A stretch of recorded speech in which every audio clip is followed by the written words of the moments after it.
Now we now shift our focus to West Asia, where things seem to be heating up even further. In the latest, at least a dozen missiles were fired at a military base used by US-led coalition forces.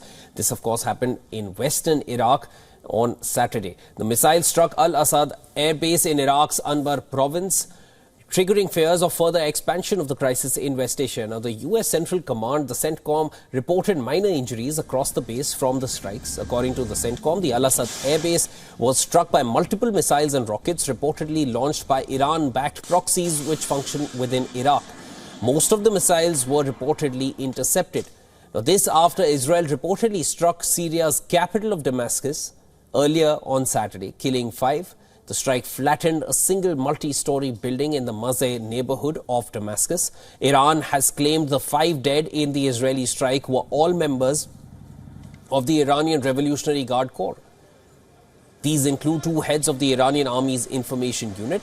And as per reports, the building was being used by Iranian advisors supporting President Bashar al-Assad.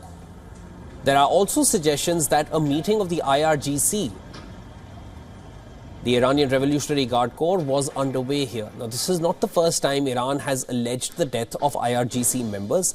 In December 2023, a senior general of Iran's Revolutionary Guard was also killed in an Israeli strike.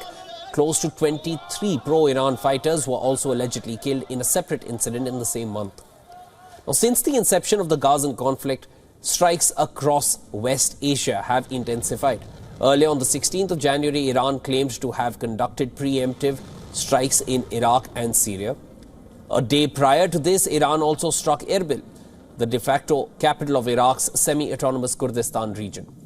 In the same vein, US forces have come under fire at least 58 times in Iraq and over 83 times in Syria by Iranian proxies. And all these attacks have happened on US bases ever since October 2023. Now, these attacks usually consist of either rockets or kamikaze drones. Close to 900 US troops are stationed in Syria and an additional 2,500 in Iraq. Mostly, they're positioned there to counter the resurgence of the Islamic State threat. That is the reasoning given by the US government.